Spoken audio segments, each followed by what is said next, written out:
This episode of Capes and Lunatics is brought to you by Tweaked Audio. Get awesome headphones, go to tweakedaudio.com and use the coupon code Southgate to get 30% off, free shipping, and a lifetime warranty. Or you can get there through the link on our website, southgatemediagroup.com. There's a thin line between heroism and madness. Here the line fades to nothing at all. This is a world of Capes and Lunatics. And nothing is off limits. Good morning, planet Earth. We're back, Capes and Lunatics. I'm here. Charlie Esther's here. Lilith Hellfire's here. Kind of hungover. Hi, Lilith. What a jerk! You see, she's censoring herself, or she would have called me something way worse. All right, let's get started. Episode 96, inching ever closer to 100, starts right now. That's not it. Who's drunk here? Wait. I need a bigger screen is what it is. Anyway. You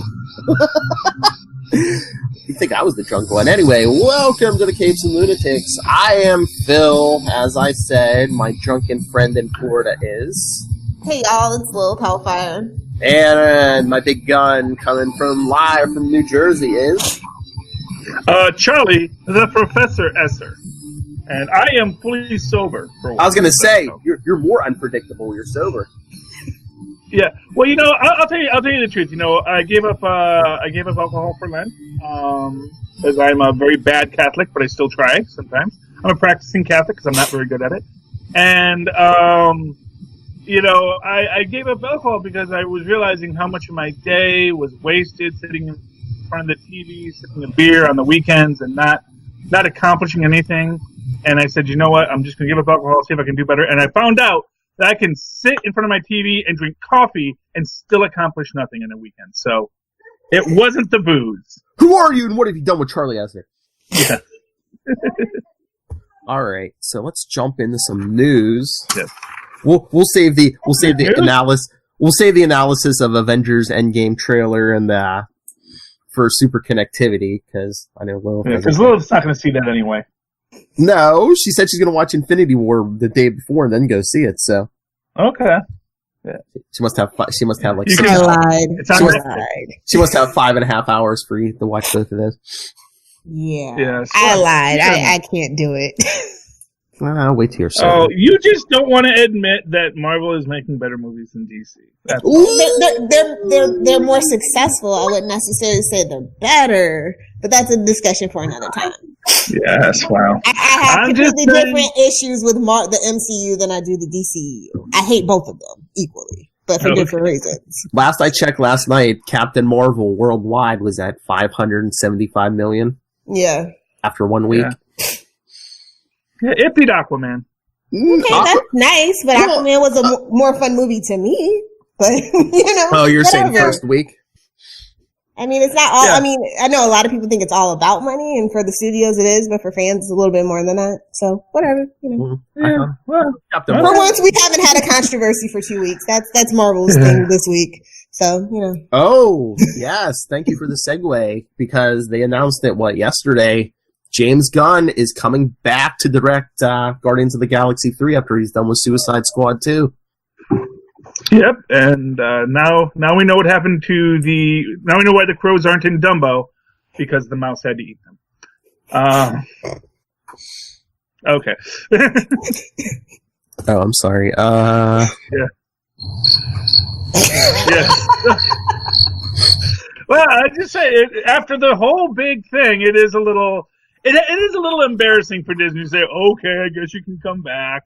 I guess what it really comes down to is when they did do the deeper digging, they never found anything that really... Because, you know, I know that was the worry, that there was something bigger out there that they were afraid of coming out. And, you know, because I'm sure they didn't want another Bryan Singer situation. Yeah. You know, that's the thing. It's like, oh, Bryan Singer, he's already associated with... Well, he's still making movies and getting Oscars, yeah, not for so, Disney. you know. Yeah, I was going to say... Not for Disney, but I'm just saying. Didn't they just take him off something, Bryan Singer? Yeah, they took him off of... Is it Red Sonja?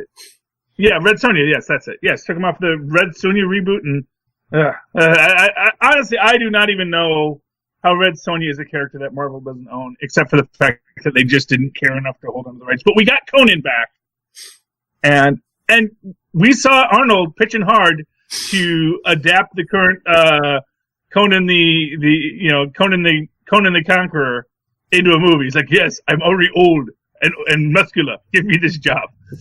No job for you, Schwarzenegger. Sorry. Marvel will not be hiring Arnold Schwarzenegger. Sorry to break it to you guys. Yeah, well. They will not be doing that. Well, that's an interesting question. I don't know if Disney has the movie rights. We just know that the comic books rights are back. Hello, Tristan. We're going to talk Endgame trailer in Super Connectivity if you want to give your 2 cents.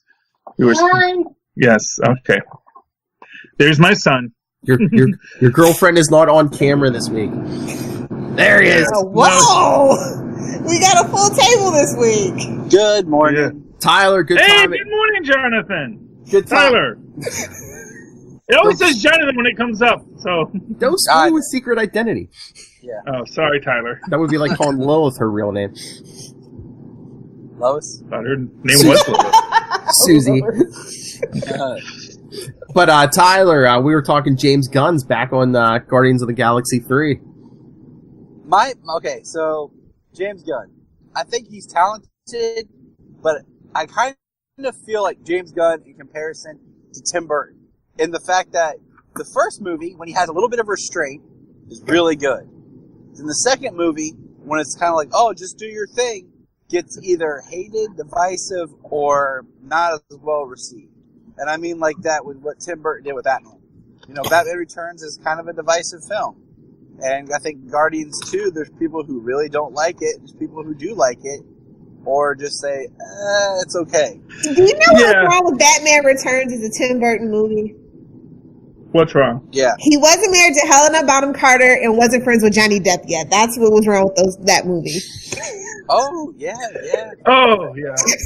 Johnny Depp is Depp's Batman. Helena Bonham Carter is Catwoman. Oh, God. I can't even put that into the universe. I'm sorry. Yeah. Yeah. Apparently Johnny Depp, they're saying no, he doesn't beat his wife. So I think they beat each other, and it is what it is. Okay. Oh, but I guess it's okay to not be horrified by Johnny Depp again. So speaking of redemptive arcs. But yeah, so Gunn's going to be working for both. He's doing Suicide Squad 2 and Guardians of the Galaxy. Who would ever sign up for Suicide Squad? Suicide Squad 2. Period. Yeah. Who wants to work with Warner Brothers at this point? Nobody. But is that like a good strategy though? Because the bar is probably set so low that if you do a halfway decent job, they'll probably be like, "Oh, you saved Suicide Squad." Yeah. So I mean, well, we know we can't trust the trailers when they come out. So you can't trust the trailers for anything. And it's going to be a completely different thing too, because you can trust Netflix trailers; they ruin the whole movie in 30 seconds. What do you mean? Well, you're going to watch it in 30 minutes, so why not? If you're just going to binge it anyway. That's one reason, just throwing this out, that I really like the marketing and stuff with Shazam, because none of the trailers or marketing is really focused on Savannah, his goal, his plan, really who he is. It's focused a little bit more on just, oh my god, I got these powers. I'm gonna go buy some beer. I'm like, what is this? A Charlie Esser story? It is childhood wish fulfillment, and he is a foster kid, and his foster brother is a little more, the crippled foster kid's a little bit more worldly than Billy at this point, so Yeah, but this is my point. Isn't the whole point of Billy Batson supposed to be that he was so pure of a soul that giving him this power would not be corruptive? Isn't that like literally the whole reason? Beer, it's fine. Everybody experiments. It's 2019. I've seen 9-year-olds do worse. Okay, that you have to remember. It's 2019 right now, so the bar for children's behavior is different. It's very different. Have we just completely forsaken the entire acronym quality of the name Shazam? Yeah, pretty much. Wisdom of Solomon and all that kind of stuff. When they took his name Captain Marvel away, it did change a lot. So, I think. Although I gotta say, if you actually look at Solomon's story in the Bible, he actually does a lot of stupid things too. So women, he's a man. Hey, women is his downfall. I had to write a report on that for school. The man had more wives that he could spend one day, or maybe two women a day for a year, and still wouldn't get through his wives. Yeah. Those are political marriages. That's the problem. Your testosterone runs out, and it is what it is. Yeah. What was that old school Viagra having 20 wives? Horny goat weed. Horny goat weed. Oh, yeah. It's a thing. There you go. 90 kids who spend time in gas stations know what I mean. Yeah. Oh, Lord. Ty.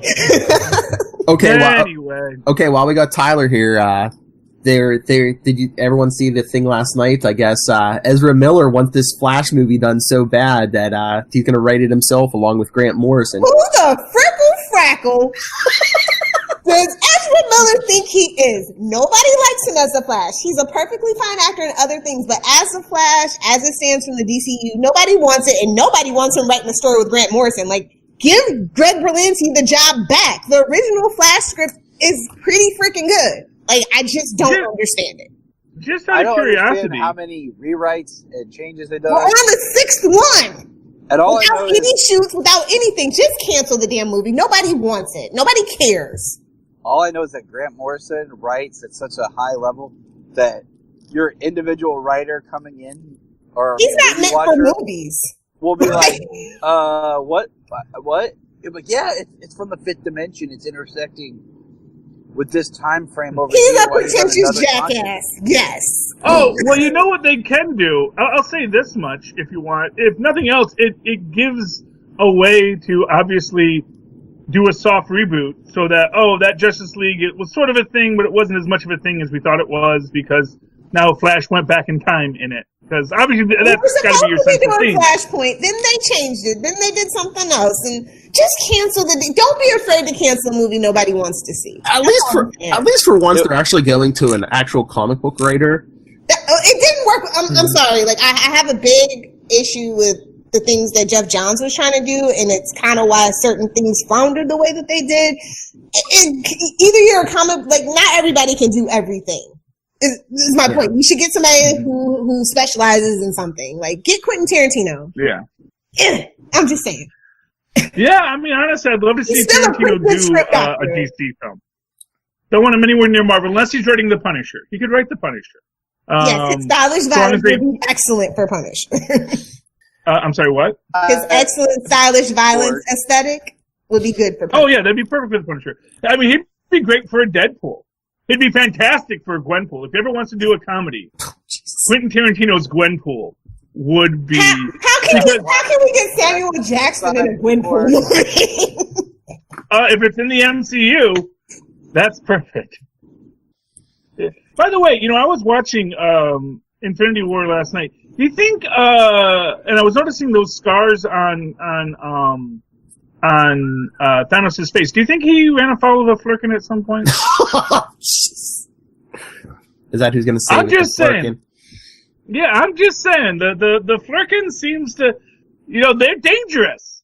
Everyone knows it except for Nick Fury. He's like, oh, what a cutie little Flerken. Well, to be fair, orange tabbies are the worst cats ever anyway, so he should have just steered clear of that cat, period. Everybody knows orange tabbies are the worst. At least on Mondays.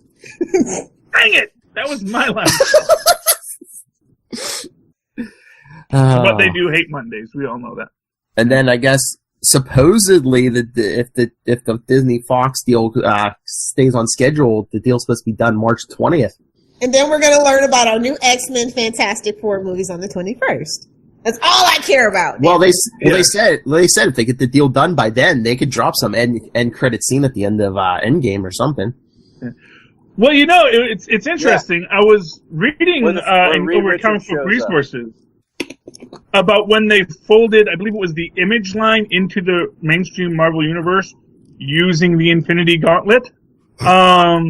So you do have this comic book precedence for the idea that, hey, maybe we all come over. So Infinity Gauntlet, Quantum Realm, it's you can easily fold them in somehow. Yes, well, exactly, and it is it's a possibility. I mean, I'm not a fan of that. I'm not a fan of the of crashing universes together, generally speaking, unless it's like, for simple fan service. Well, they won't be using any of the old actors, though. They're going to completely reboot all those properties. So I do not want. I'm just saying this. I do not want the X-Men in the Marvel Cinematic Universe unless you somehow completely clean the slate. And I say that because I feel once you introduce those character types where mutants, where anyone can be a mutant, it takes away any of the speciality that you've created with Spider-Man, Captain America, these people who... Well, Spider-Man is technically a mutant. More. How is Spider-Man a mutant? His blood is mutated? Yeah, but he wasn't born with the power. When anybody can be born with powers, it takes away people who are experimented on and decide to be a hero. It kind of takes away from their story. Because, right now, everyone who's in this is either had an experiment on them, or have chosen to do something, or has special skills. Yeah. I wouldn't mind a clean rebooted X-Men universe by Marvel, but I just don't want all of a sudden Professor X to show up next to whoever's left after Endgame. Illuminati confirmed. Here's what I will say. I'm gonna disagree with you because first off, none of the heroes necessarily asked to be, literally none of them, with the exception of Steve Rogers, none of them asked to be heroes. None of them asked to become superhuman. Even Bruce Banner experimenting on himself, the effect was not supposed to be a Hulk. Right. But it wasn't even supposed to be a Doc Samson. It was supposed to be... What? Yeah, he was experimenting on himself. He wasn't born that way. No, he wasn't. Well, he was born a super genius, and that is its own superpower. But when you have a whole bunch of people who are all born with powers, it just takes away people who, like Steve Rogers, who volunteered to be a hero. Well, I don't think it takes away from it because it's not about the power; it's about what you do with it. And the fact of the matter is, most mutants, just like most Inhumans, who they've already introduced, miserably. We didn't talk about that, Charlie. I was going to say, no. I mean, in Agents of S.H.I.E.L.D. Inhumans, not the royal family. Yeah. Not the people that will be mercifully recast once they get unsnapped. That would have been hilarious. Side story, if they just would have had the whole cast of Inhumans just go away with the snap. Yeah. Awesome. Well, I think we can all hope. I thought you were going to say they were just going to recast all the Inhuman royal family, and they're going to be like, oh, those other ones were imposters. Yeah, those are Skrulls. Yeah. I'm just waiting on that. Yeah. 3 image induces. Not for nothing. Everyone says, oh, they rewrote the Skrulls in Captain Marvel to make them nice guys. Like, no, they didn't. Really? Yeah. What they literally said, look, Talos says, I've got more than my share of blood on my hands, Look, I'm not saying I'm a nice guy, but I'm saying we're not necessarily the bad guys here. And there are thousands of other Kree cells out there, or not Kree, Skrull cells out there, many of whom aren't trying to find their wife and kids. Spoilers. More than a day, you're fine. It's 2019. Spoilers are only 24 hours. Yeah. In that same thinking, Charlie, if you remember, we have Ronan in Captain Marvel, but Ronan's action in Guardians of the Galaxy, he was completely on his own. He even says, I don't speak for the Empire. Supposedly. Yeah. So, all you have to do is have one of those cells of Skrulls that are like, no, we're not going to be peaceful. We want revenge. We want power now. Plus, it's been over 20 some years since Captain Marvel, so who knows what changed in the Skrull Empire in 20, 25 years. Exactly. Well, exactly. Yeah. Philip, move this conversation along. Yes, boss. Anyway. I want to get the comic books or something else. Okay. All right. Yeah, because I was going to say, there wasn't much, except for the CW shows, there really wasn't much on TV this week. No Gotham, no Orville. Oh, while we have Ty here. Hey, remember that conversation we were talking about that Superman Year One? Yeah. Yeah. Okay, we got freaking Frank Miller who hates Superman Superman's definitive year one journey. Like, what? The new one, yeah. And, okay, so Frank Miller, like, I always, the way he wrote him in The Dark Knight Returns was, you could tell he did not like Superman.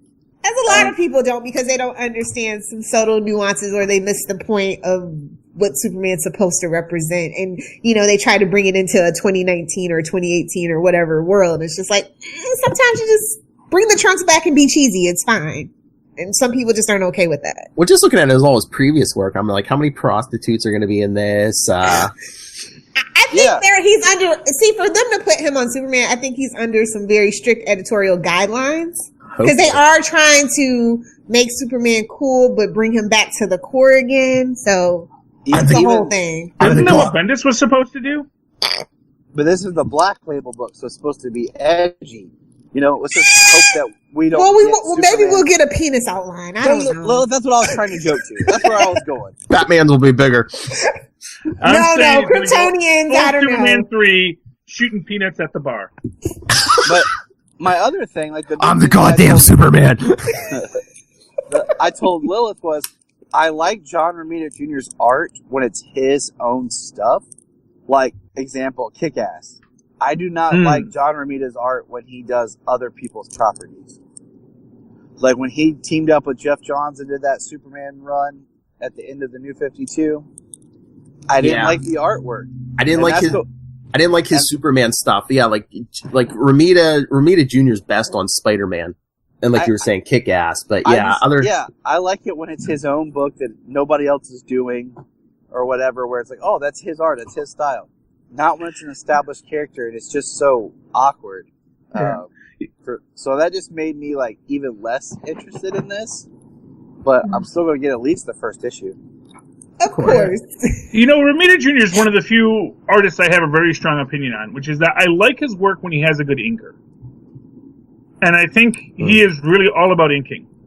And, and one of the things I actually do like about his work is that he draws very static people in flight, which to me is I like that because it suggests that flight is not actually caused by thrust in superheroes, but by some sort of quantum mechanical movement. So that is honestly, he's the guy that. Honestly, he's the artist that made me go, oh, maybe that's why he draws them that way, because obviously it's not that Superman flies faster because he just makes more thrust, because it's not thrust that makes Superman fly or Captain Marvel fly or any of these characters. Unless you're Iron Man, you're not flying through thrust. You're flying through some other means other than shooting stuff out your butt, I got all right. Yeah, that's my take on it. No, really, do you think Superman is like shooting ray beams out of his feet? No, that doesn't make any sense. Because then, if that was what he was doing, then anything behind him would be being destroyed when he's flying. I have my own theory, but that's all like scientific stuff that, like, this podcast is definitely not like, geared towards scientific like facts and deep thoughts. It isn't? Facts? Who needs facts? Fake news. What is your That's theory, what we're all about here. Well, like my part of it is, how fish have a swim bladder. The sack of air it takes in to help them keep down under the water. And in a sense, with Superman's gravity and the lesser gravity in his energy, it's kind of in the same vein of that, where he has this ability to just hold in energy and create himself lighter than air to move quicker in some vein like that. I have more to it, but it's been so long since I've discussed it, I can't remember all my details. Okay, yeah. Well, like I said, for me, it's always the question of thrust. And, doesn't it always come down to thrust? Jerry O'Connell, in My Secret Identity, had anti-gravity. But what he needed was thrust. Flight without thrust. Chubby old Jerry O'Connell. He was not chubby at that point. That was when we first got slick, handsome Jerry O'Connell. Hey, that's Superman right there you're talking about. Okay. That is the voice of Superman. In those animated movies now, yeah. Yeah, hey, I love it. Which is adorable. Yeah. I just love that he was the voice of Shazam and then later went to be Superman. As you do. Yeah, that makes sense. No, hey, and I hope we get more of them in the Big Bang Theory. Well, better be May's done. So. Better be soon. It's coming to an end in what, May? Yeah, I'm May just 15th, mark your calendars. Doing our special. Yeah. My Big Bang Theory is that we never really got to see more of Leonard's brothers and sisters. Although we did get a bit with his mom in the last episode I saw, where she basically... You know why, though, right? Basically, what? You know why we never get it, right? Why? Because he's a needy, greedy baby. Yeah. Well, no, but in the last episode, they kind of confirmed my long-held fan theory, which is that his siblings are very jealous of him because he was the child that their mother lavished attention on, and to them it was like, oh yeah, because Leonard and Mom, they're just always together because she's built her entire career off of Leonard's childhood. Yeah. And, she's probably like, a mid-level academic prior to Leonard's birth, and then her decision to really invest herself in Leonard's life, as a case study for parenting and child psychology propelled her to the heights that she's currently at. And meanwhile, all of the things that his brothers and sisters did, all their overachievement was their desperate attempt to get that attention. And it was like, that's fine, but I'm doing my experiments on my little Leonard baby, So I think, hopefully, that's one thing I'm hoping is that they are going to evolve that in these final couple episodes. That's deep. Yeah, well, like that's deeper than the Big Bang Theory I ever wanted you to go. Oh, do not discount. Chuck Lorre is an idiot in some aspects. Chuck Lorre often he takes standard tropes and he expands on them in ways that are delightful, absurdist, and surprisingly deep. I mean, his and often looks at things that often aren't obvious. Like, in your in 2.5 Men, your classic one cleans, one's clean, one's messy. Now, truth be told, Felix always was kind of a jerk in the original Odd Couple, but we never think of him in that way. And what I think with the longer running time and everything else that he had in 2.5 Men, he really got to explore what kind of a jerk Felix's can be in the overall story of an Odd Couple pairing. But that's just wait. Ty, are you excited for Jon Cryer to be Lex Luthor? I'm indifferent. Oh. Just out of curiosity, did we see Jon Cryer? No, that's this week. Episode? No, yeah, it's Sunday. Oh, okay. Oh, yeah, me and Tristan were watching that. It was like, oh, Lex Luthor's supposed to be in this. And he just kept on thinking, wait, is that Lex Luthor? And said, no, that's Jimmy Olsen. And he's like, are you sure? That looks like Lex Luthor. Oh, he must watch Superman the animated series. Although he was technically not a black man in that show. Technically. All I'm saying is the trailer with Jon Cryer I find interesting, but I just don't know if it's Lex yet. I don't know. Wow. But the biggest thing about this Lex is if you look at the story of Lex Luthor, Jon Cryer's Lex is the farthest into the story that we've ever gotten. Mm-hmm. This is him and Superman have been battling for years. He's already been imprisoned. So this is a point in Lex's life. Well, Tyler, someone here has already seen the episode. Oh, well, it wasn't me. Was it me? It's me. Scroll down a little bit. I talk about it. But I'm spoiled. I'm from the era of Smallville. Michael Rosenbaum, hands down, is the best live action Lex Luthor we've ever had. So yes, everybody stacks up against that in a certain kind of way. John Shea comes underneath him, and Jesse, whoever the heck, he's way down at the bottom, and Jon Cryer's underneath that. So, but if you like Kevin Spacey or Gene Hackman. Yeah, Gene Hackman, Lex Luthor. You might like this Jon Cryer. Well, okay. Charlie will probably like Jon Cryer. Yeah, Gene Hackman was a great Lex Luthor. Well, Gene Hackman was a great Lex Luthor for the time. Because Lex's character was revamped shortly after. Yes, so it's kind of hard. It's kind of hard to look at that because if someone walked in, they'd be like, "Oh, this isn't Lex." Where's LexCorp? Well, because that's not the Lex that existed when that movie No, came out. They had to do Superman 3 first, and then someone realized that being super wealthy is a great superpower. And then who just noticed that? Like, what? It's always been that way. No, but the reality is that Superman fights corporate villains in Superman 3. Suddenly, someone says, "Hey, maybe Lex should have a big corporation. Maybe Lex should actually use his genius to make money, rather than just trying to take over the world." But is he better than the 2 Lexes we got in Superboy? No. Oh. I mean, that's my personal opinion. I think that Superboy is underrated, personally. Yeah.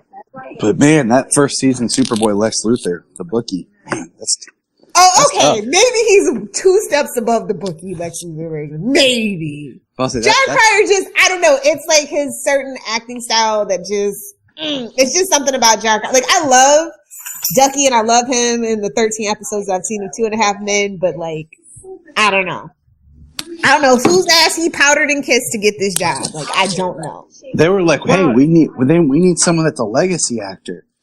Let's who do we got? Ooh, let's pull something crazy." I mean, CW has plenty. I mean, well, CBS, because technically this is the CBS production side of the CW, not Warner Brothers. So I mean, honestly, like they had a lot to pull from. But they wanted someone who connected to the Superman legacy. I was gonna say, it wasn't Superman. Yeah, or they just wanted to go very much against type, because not for nothing, was it Lenny Luthor? That's their favorite thing to do. Hey, but just think about this. They tried to go against type before, and we got Jesse Eisenberg. So, you think they'd want to play a little bit closer, a little safer? Everybody knows that's Lex Jr. Everybody knows that's the crazy clone body. Everybody knows that. It was written. Oh my goodness! Are you saying Jesse Eisenberg is Connor Kent? No. In the comics in the 90s, Lex came back as his own son because he came back in a younger clone body. Yeah. Yeah. And it was a little crazy. It's in the movie. Like, it's one of those, like, it's in the movie. That's the way they wanted to go. Clone degeneration made them nuts. Tyler has to go to work now because I have to be a responsible adult. Boo! Yeah. It sucks. But you got kids to feed. It's fine. So, we miss you. It was great having you. Miss you guys, too. But I will talk with you guys next week. Yes. Thank you, buddy. In April. All right. Oh, yeah. I'm pumped. I'm excited. So I'll see you guys later. See ya. Bye. Opa. All right. Should we talk some comics? Yes. Sure, let's talk comics. I'm so excited, Philip. Like, I'm so close to being done with DC comic books. Like, you're done after one Detective 1000. I said that way back in World's Finest, I believe, and I'm sticking to it. March 27th, it comes out. You know what? I almost picked up the Cheryl Blossom Crazy Cult book of the Cheryl Blossom 2. Yeah. Yeah, I almost picked it up this week because it was there, and I was looking at it, I should really pick it up. I didn't. I don't know. I don't know what they're doing with Big Ethel there, and it's. Oh yeah, you have an affinity for Big Ethel, so. I do have an affinity for Big Ethel, man. Don't. It's like I don't like when they take. I don't know. I don't see. And that's my biggest problem. I think with the Archie horrorverse is taking generally benevolent characters and making them dark and twisted. I don't like, I mean, granted, and well, for ample Americans in any media, generally speaking, there's only 2 modes. Either they're super jolly or they're super evil. So, I totally get where they're coming from on that angle, unfortunately. Yeah, and I get that. I don't know, it just kind of disturbed me a bit. And that, I have to say, had it been Reggie, I certainly might have picked it up. Because Reggie, I can see building some kind of... I absolutely hate what they've done with Reggie on Riverdale, by the way. I mean, I think he's on his 3rd actor. And, like, they just can't... Now he's hooking up with Veronica, and I'm just like, ugh. Well, I always thought Reggie and Veronica were the ones that should have gotten together anyway. Not the way that they've written it, though. Like, Riverdale is a mess, and I'm so bummed out by Riverdale. Yeah. I don't even know what's going on, like, at Riverdale. Yeah. Watch Sabrina instead, coming out very shortly in April. Yes, we're getting our return to form with the chilling adventures of Sabrina. Yep. That'll be fun. So, Philip, where do you want to start on our comic book journey? I was going to say, Lilith, did you read The Grim Knight? Yeah, I did. Charlie, you might have... Why are we beating this property to death already? I don't know. Jeez Louise! So what is The Grim Knight? What is this? There's another alternate Batman working with the Batman Who Laughs. I mean, this guy run around with all these guns and stuff. It's basically like Frank Castle in a Batman I was going to say, suit. yeah, it's Punisher Batman. But, We've already had an amalgam. This was his origin. They were showing his origin. You'll appreciate this, Charlie. The night the Waynes die, goes down the same as usual. The pearls hit the street. But in this version, cheap pearls. Well, Joe Chill slips on the pearls and drops the gun. Bruce picks it up and blows him away. Oh, cool. So then he gets into his head. I was like, oh yeah, I can eliminate crime. So he just starts basically killing, all these criminals. We never really get a Joker or anything because he kills all those guys before they get too big, and eventually 28 pages for $5. Hard pass. I'm just saying. Oh wow, yeah, that is very expensive. That was ridiculous. Although I did love Eduardo Risso's freaking artwork. It was amazing. Yes. Mm-hmm. But the story was kind of lacking for me. Sorry, Snyder. Sorry, Tinian. Just been there, done that. Why is this guy working with the Batman Who Laughs? He was hand selected, don't you know?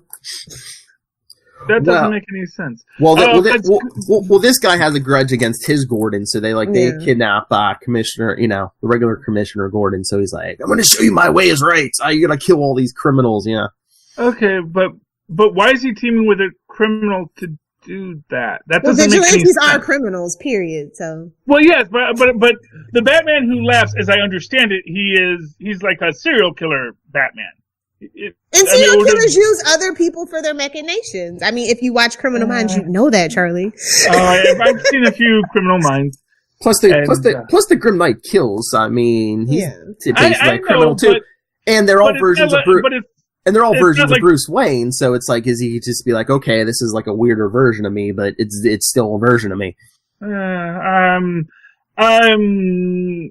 I'm not buying it. It's like it's like this. If you have the Punisher and Kingpin team up, you need a very good reason why.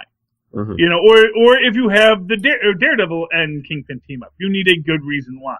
And we both hate our Gordons, and this is a Gordon. Let's just attack everyone named Gordon. All these guys, they're coming for you. And you can't explain crazy, which is, like I said, the story was very lacking for me, but the artwork was great. So. But 28 pages for $5, I was just like, holy crap.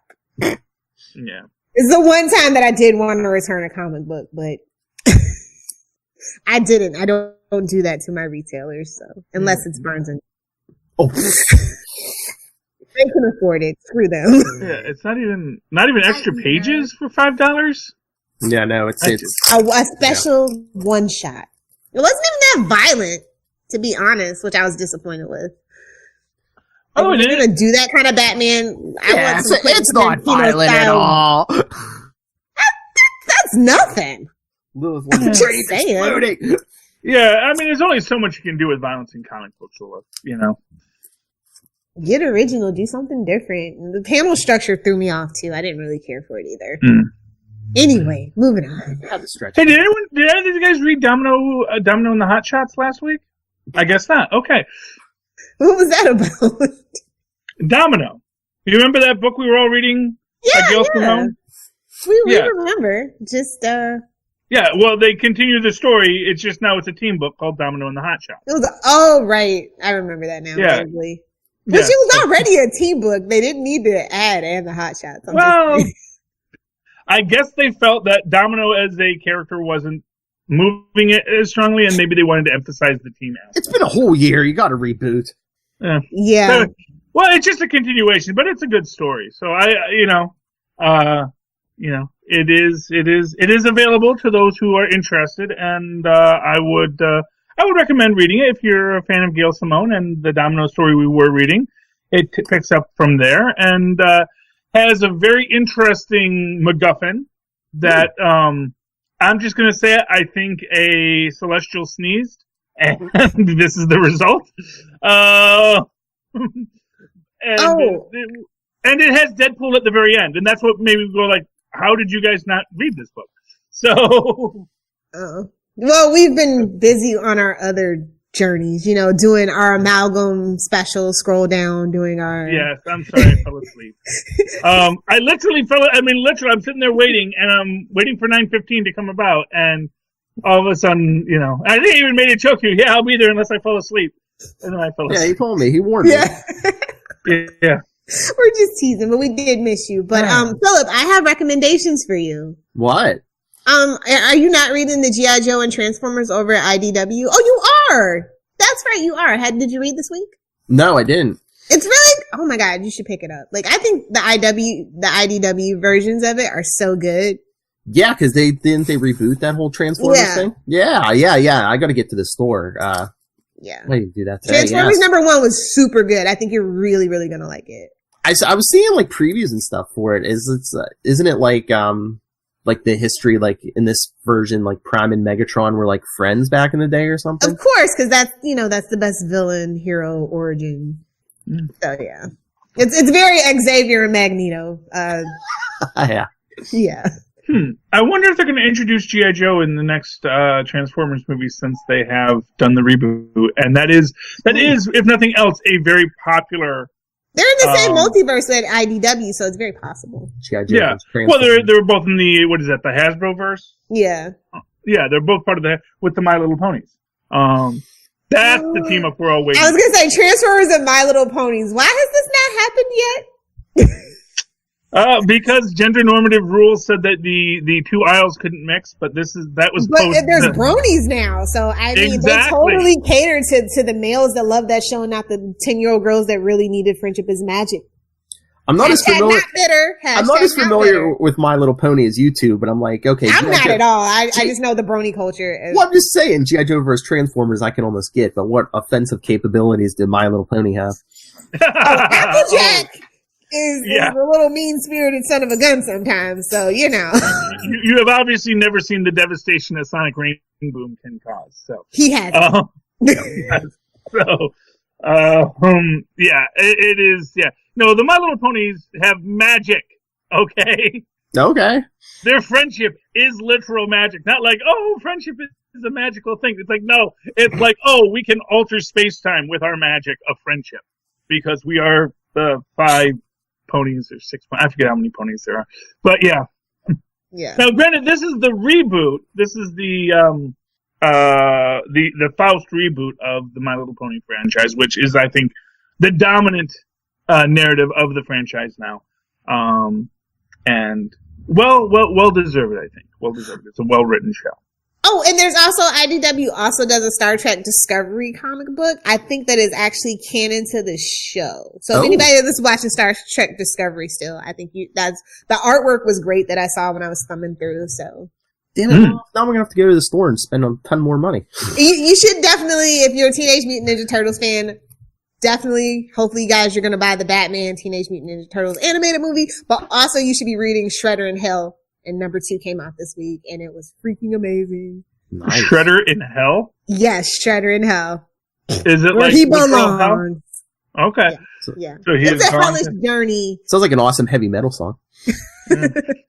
And Mateus is back on doing the artwork. So if you're a Ninja Turtles fan, you know like what a big deal it is. He also wrote it, so it's pretty cool. IDW had a really super strong week this week. So yeah, just want to throw that out there before we talk the big unnecessary too. Lilith, did you read Red Hood Outlaw 32?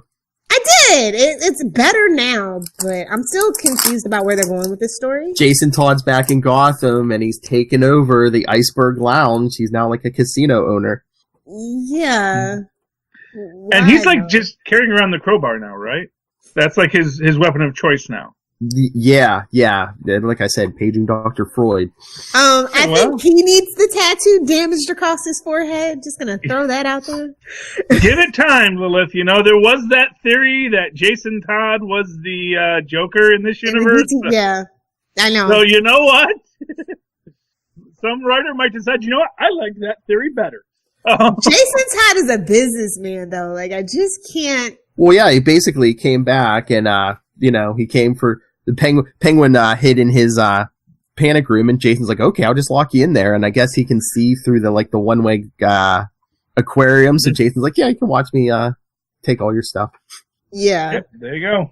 But Samuel Dell has a very, I don't know, he's very twisted sometimes. But I'm willing to give him the chance to see where this goes. Yeah, but because even Batman shows up, and you see, like, I told you to stay out of town, and Jason Todd's like, who the hell are you?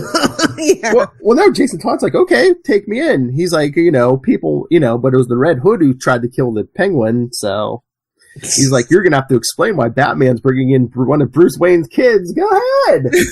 Yeah.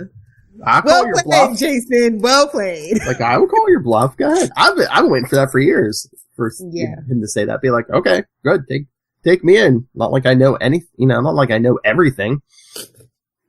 Poor Jason. Like, I just feel like like I said, I've loved this Red Hood and the Outlaws reboot, but I like the Outlaws more than I like Red Hood. So I'm kind of missing the other portion of the book is all.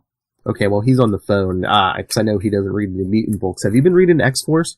Yeah, of course. It's kind of a weird, strange trip right now. Yeah. Is it just me? With Kid Cable? Yeah. Yeah, I'm just like, okay, I'm willing to give it a go because it's Cable and not the other one, but... Okay, X-Men, Scroll way down. But yeah, I don't... I'm just curious, like, why this is a thing. It's so weird because it's like classic like X-Force vibes, but it's like it is like Kid Cable. Yeah. Are you reading X-23 by chance? I thought that was actually secretly the best Marvel book this week. No, why? Yeah, why? It's super interesting what they're doing right now.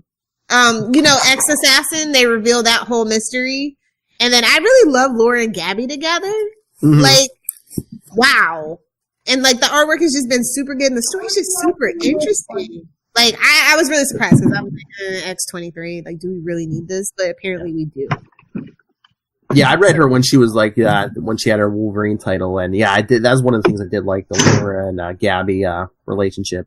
Yeah, I'm really digging who is it? Mariku Tamaki. Like that is like I'm really impressed. Like I picked up 3 issues, like 7 through 10, and I'm just like I enjoyed it. And I thought 10 was absolutely great from start to finish.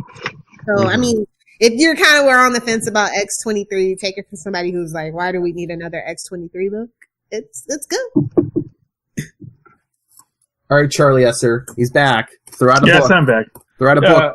We're talking Marvel. I've read many books. And like I said, I've read books from last week. I've read books from this week. I read... I read the new Ms. Marvel reboot. It's a decent book. Gives you a nice little backstory on Ms. Marvel to get you caught up, and then we find out that there's, it's got good teen angst, which is something you read Ms. Marvel for. Bruno's back from Wakanda. Is that number 1? That's the Magnificent Ms. Marvel. Yes, number 1, and it's got an interesting method of telling the story where apparently there's some alien world where Ms. Marvel is like hailed as the destined one, and it's the father telling the daughter about the destined one's legend, and you sort of see how the legend does not match up with her actual life, but we get her basic origin story, establish all of our main characters, including Nakia and Zoe, though Zoe's not actually in this, she's just mentioned.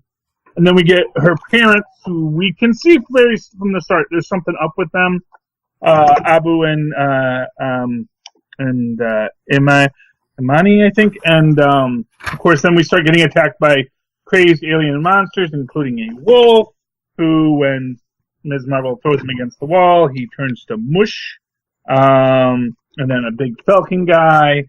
And then it says the other alien invasion is at your home. And that's when we realize Ms. Marvel's parents were actually alien goo the whole time. Bum, bum, bum. Yeah, so very, it is a light book. It's not new material. This is definitely for the fans. So if you're a new fan, it's like, oh, I've heard so much about Ms. Marvel. It's a good book to pick up if you want to learn more about Ms. Marvel and sort of set up this sort of a new adventure. So I would recommend that. That was a fun book. And did you guys see in April, since you were talking about Ms. Marvel, I guess they're coming out with a new Marvel team-up book, and it's Spider-Man and Ms. Marvel for Ms. Marvel, Phil. Oh, did I say Captain or? No, you said Miss. Oh, sorry. Yes. Don't be diminutive. It's pronounced Ms. Marvel with a Z. Oh God, I feel like I'm stuck in the 70s.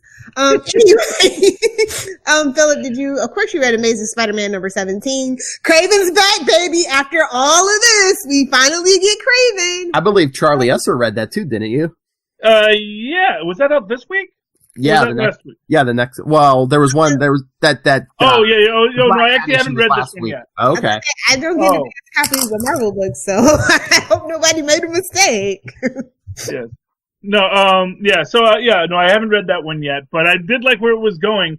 I gave a fan theory last week on it, which was that the villains that the people are hunting aren't actually the villains, but sort of life model decoys hooked up through a brain scan. Did that pan out, or was I mistaken? No, I mean, it looks like most of the villains Craven was capturing her. They were about to kill Spider-Man. It's like, we got some shout-outs. Is that like Lady Octopus back here? I'm pretty sure.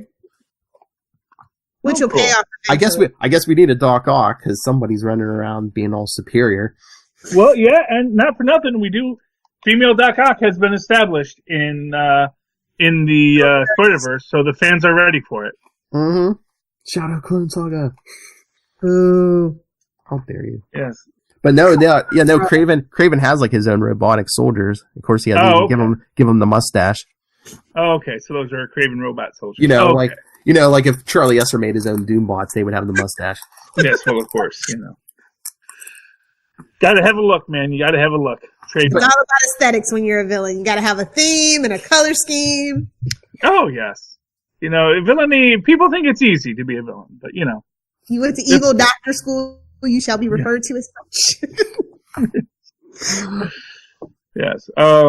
If you earn your evil doctorate. Do not call yourself a doctor if you have not earned your evil doctorate. That's all I'm saying. Oh, that reminds me, Austin Powers thing. I learned something this week. I found out about something. Last couple of weeks we've been every Tuesday night. I've been taking Luca back up to his school. They have like a reading club for the younger kids, and they were talking about the online stuff this week. Do you know there's I think the website is Storyline Online. Was it .net? But it must be through like the Screen Actors Guild, because if you click on like any of the children's books, it brings up a video of like different celebrities reading the books. Mm-hmm. Like we saw a book, Kristen Bell was reading a book, and then what's her face from Austin Powers, Mindy Sterling was reading one. Yeah, and I don't know how many different actors are on there, but yeah, we did see those two on there. Well, And I mean, it's a good thing for your kids, because I mean they of course they're actors, they get into it, they do the voices, and I thought this was leading to the fact that there was going to be there was some Austin Powers children's book that no. After Evelyn Scott petting the shark with the laser on his head. And then they brought in a freaking shark. No. I just wanted to mention that this week, and I almost forgot. Yeah, I think it's StorylineOnline.net. Yeah, so if your kids are glued to the screen, yeah, they can watch videos of celebrities reading them children's books. It was a big X-Men and Spider-Man week, though, in Marvel, though, like, this week. Oh, lots of weeks it's a big Spider-Man. Yeah, I mean, it's always a big Spider-Man week, because this was also the week that we came back to our roots with love, romances. Okay. Yeah, and honestly, about Unbeatable Squirrel Girl number 42, but yes. Oh, I'm sorry. I don't know, I enjoyed it. I like a good romance comic. Although you can kind of tell that these are writers who are looking for a genre to put their romances into, because yeah. Well, there are two stories about love among robots, so that should tell you something in that. Love with Ghosts, which is always popular, and of course Love with Aliens. So and really this one, which is a good one about the overprotective father, that's just a straight up House of Mystery tale. So yeah, I mean it's a fun book if you like genre fiction. The last one very much about actually kind of very cynical about love. but still well worth the read. I enjoyed it. I love I love a good romance comic. That was actually one of the reasons I really liked World of Wakanda by Gay, was because she did really tap into the old romance comic vibe with that. With her love story between Okoye and the other one. Hey, only one of them made it to the Avengers. That's the one whose name we remember. Oh yeah, did you see that big controversy? I guess because Denai Guerrero is like the only one who's on the poster whose name isn't at the top of the poster. Okoye is not really even an Avenger yet, so yeah. Let's not. Well, that's what I was gonna say. All those actors, I think, are. I mean, you can only put so many names at the top of a poster. Well, she is on Walking Dead, but I think all those other actors probably are bigger names. Yeah. And you can only fit so many names. You gotta pay your dues. This is what people don't understand about the acting world. You gotta pay your dues. And if your agent isn't specific about certain things, then you get screwed. And it's not even like it's, like I said, for Okoye, not for nothing, just between you and me, I actually could have swore she got snapped. I thought Black Panther got snapped and then she got snapped. Like that, like right after Panther disappears, she disappears too. Mm-hmm. And then I was rewatching it last night. And I thought, oh no, actually she does survive. Okay, so actually it surprises me much more that Shuri's not on the poster. Well, she is missing technically, right? No. They said she survived. Oh, did they? Right after. I know she was on the missing boards. I didn't know. Oh, okay. Well, I didn't see that. I didn't look that closely. So Shuri is right behind whoever. I forget who it is. Yeah. Okay, well, so maybe that's why Shuri's not through then. Wow, man, that means that M'Baku's definitely running Wakanda now. Yeah. Mm-hmm. Oh, M'Baku's Wakanda. Oh, I can't wait for that. Yeah. That deserves its own movie. I'm sorry. Black Panther 3. Oh, yeah, Black Panther has to come back and say, well, I'm back. So that means Black Panther 4 is going to be him married to Storm. I'm fine with that. Yeah, well, I can wait. Go. I'm patient. You can do both, can't you, in 3? Oh, the wedding needs its own movie, okay? No. Black Panther 3, him and Storm get married and move, and they're not living in Wakanda, but he has to come back and fix the kingdom. Anyway, no, so here's your post-credit scene for Avengers then. Is you have Chadwick Boseman, after he's back, he's returned, and all of a sudden the sky gets dark and you see this lightning bolt behind him, and that's your crowd screams. All 10 people that still stay for their end credit scene and don't just watch it on YouTube, yes. Yeah, well, some people like to watch it in the theater. Some are cynical I as always well. Stay, but it literally like the last one that I went to, it was Into the Spider-Verse, and literally it was me, my boyfriend at the time, and 2 other people. Everybody else just left. They were like, "Oh, this is the best end credit scene. You missed it, you jackasses." Hee-haw, whatever. Jesus. I don't care anymore. Oh! Mm-hmm. For those of you that don't like the way that Green Arrow is going, there is a alternative book. It's issue number 2. It's called Robyn Hood. The twist is that it's a lady. Her name is Robyn with a Y. Oh, yes. I saw ads for that. Yeah, and it's by Zenescope Entertainment. I thought that it was pretty good. It's on issue number 2. I'm only on I only got through issue number 1 because, I had stuff to do last night. But no, I like it so far. She's got almost like a very super feminized version of Arrow's costume. Mm-hmm. She has this little hoodie thing that you know what I'm talking about, Philip. From season 1 of Arrow. Oh yeah. Yeah. Is it a modern day set book? Yeah. She's okay. She's been framed for murder and she's on the run and she's an archer and I liked it for pretty much. It's kind of like if Black Canary was Green Arrow, basically, is why I like it. Okay. So. Yeah. It basically could be the Loth Hellfire story, except she wasn't framed. She actually did kill somebody. Well, in self-defense.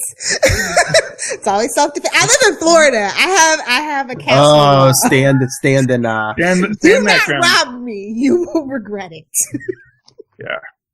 Anyway, yeah, that's just my recommendation. I forgot because I wasn't here. And you know what I'm looking for that's coming up this week? Spider-Man Life Story. Yes, that looks super interesting. I'm happy for it. Oh, what is that? It's a mini-series. It's set in every decade. It starts in the 60s because that's when Spider-Man was invented. And it's kind of each issue is going to be each decade, from the 60s to the present. But it's going to be like, what if Spider-Man aged in real time? Oh, it's the Spider-Man aged in real time story. Oh, great. So we actually get like Mayday Parker and all that, those, or Annie Parker. But, maybe he actually sticks with MJ. Because issue 1 is, him in the 60s, probably when he gets his powers, and I think it said it's going to deal with, like, Flash going to Vietnam, and then, issue 2 is the 70s, and... So... And we'll realize why our comic book heroes don't age in real time. Yes. I always like it when they do that with the Fantastic Four. Yeah. Old Man Reed Richards and Old Lady Sue is always fun. Let's just be real. Richards was born an old man, a cranky, grumpy old man. Yes, well, have you met his father? So exactly, it makes sense. It's genetic. Yeah. Time traveling ne'er-do-well, spreading his seed all over the time stream. You watch, man. He is Dr. Doom's grandfather. Reed Richards. It would all make sense, honestly. Have we said this before? Reed Richards is like the Sheldon of the Marvel Universe. I wouldn't go that far. Sheldon's not as nearly as brilliant as he thinks he is. I think Charlie called Tony Stark the Sheldon, but I think it's Richards. I think it's Tony. Yeah, I think Tony has a much harder time forming positive relationships than Reed does. Reed, Leonard. Yeah, really. I think Reed does. Leonard, he's married to Penny. Come on, be serious. Exactly. He's got. Honestly, yeah, he's married to the blonde. He's got great friends.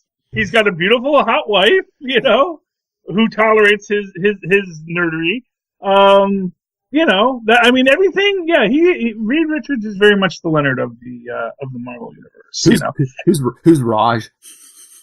Raj. Raj is Spider-Man from early in his career. He's like, "Can I borrow this?" He comes up to the tower. "Can I borrow this? Can I have dinner with you guys?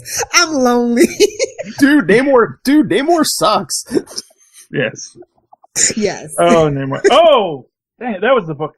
That was another book I read last week. Was Cosmic Ghost Rider Destroys Marvel History. Oh yeah, you told me about that. I didn't get a chance to read it. You said it was good? Yeah, that is really good. And, of course, I don't have any of my last week's books next to me. I only have this week's books next to me. That's a really good book. And basically the plot line is that Cosmic Ghost Rider goes back in time and meets his son the day before his son gets killed in the mob hit.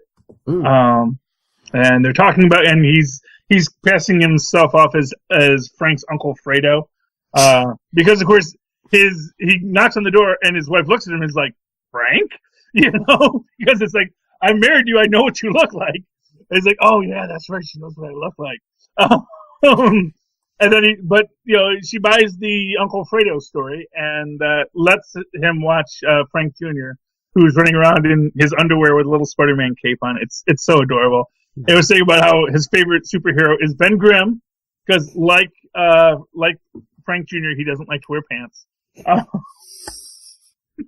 And right to Charlie that's why Charlie Esser likes Ben Grimm. Okay. Among 1,000 other reasons, yes.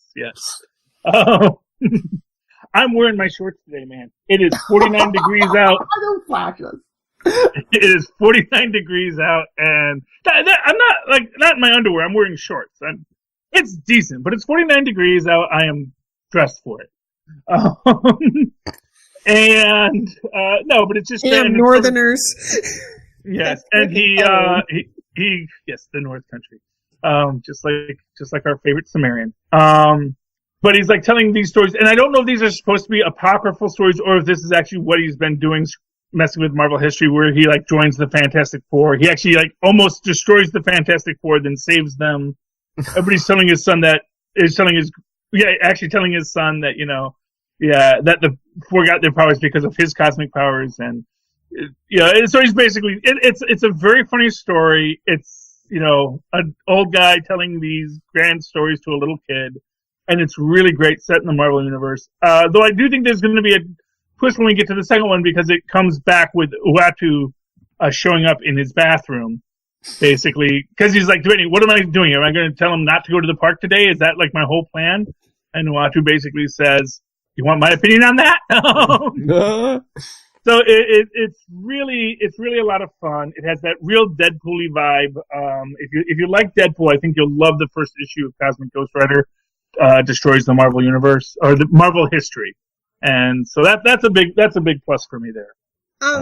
Phil, I know you're a Spawn fan too, but like I recently, somebody, like, I think it was like Tuesday, gave me this miniseries. Is Spawn Kills Everyone 2, and it is god awful. I haven't been reading it.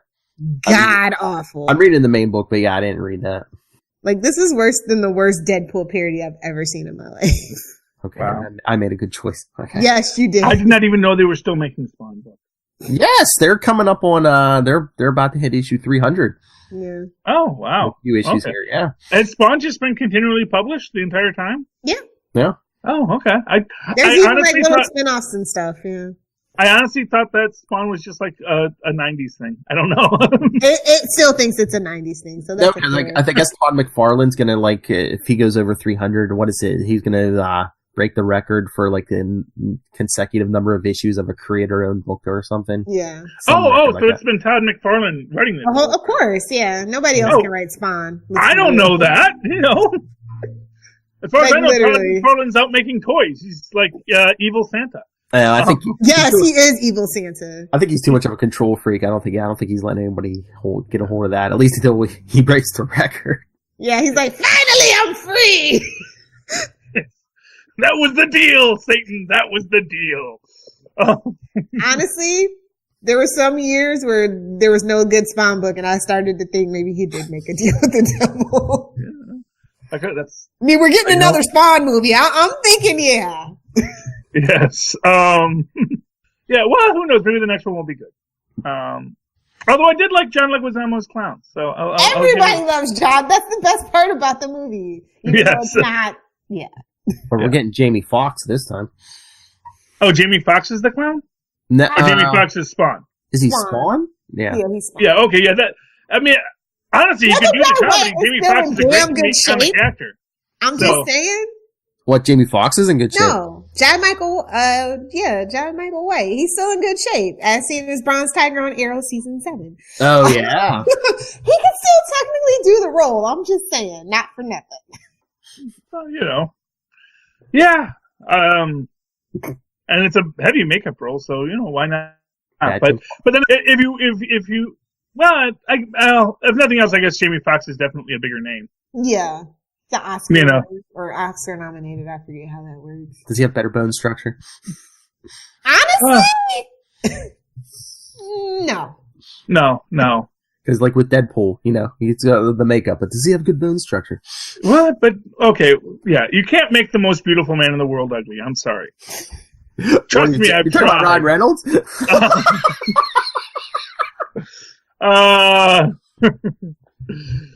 Yeah. This isn't the Wayne's World podcast. What the hell?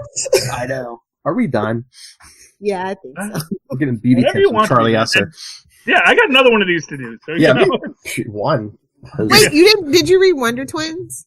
No, I didn't even know that came out this week. Yeah, it did. I thought you might want to know that.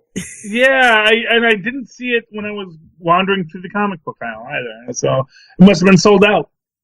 Yeah, I missed that too. I didn't even know that was coming out. Just to let you guys know, Druncula in the League of Annoyance. Just gonna Druncula. Yeah. I'm gonna keep an eye out for it. We'll see if they got any extras in, because I did enjoy the first Wonder Twins. So this one is a lot. It's like a horror, like a B comedy horror kind of like vibe. It was cute. Yeah, see, I actually thought the Wonder Twins were actually just going to be a one shot. So that's Although now I gotta say, and then why do we still not have a Wendy and Marvin book?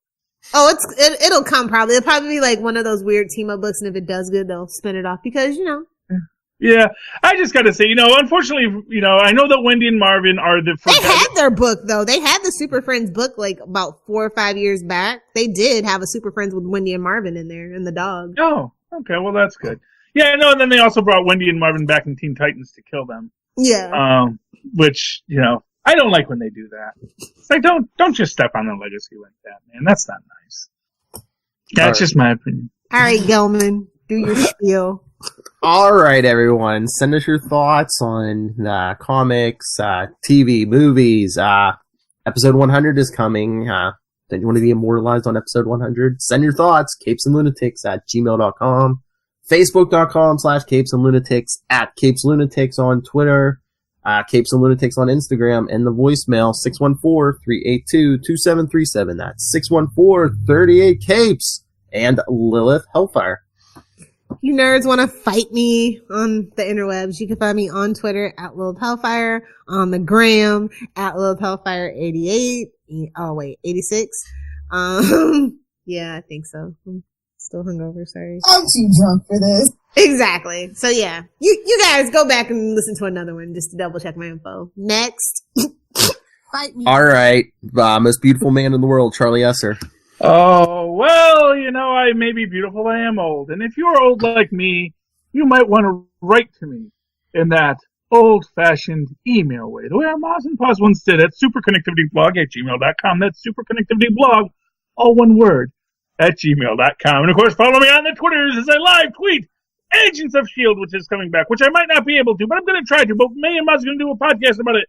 And anything else I feel like, at Charlie Esser. That's CHARLIESSER.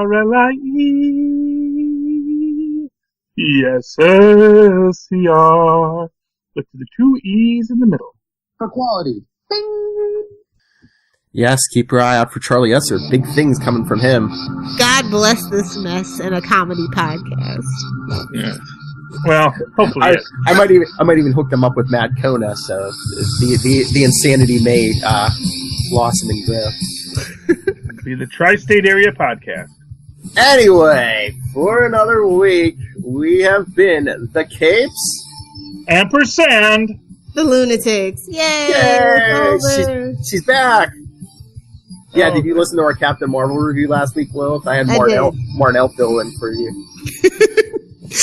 Perfect replacement. I know, I didn't even know drunk to say Lunatics, and there she was.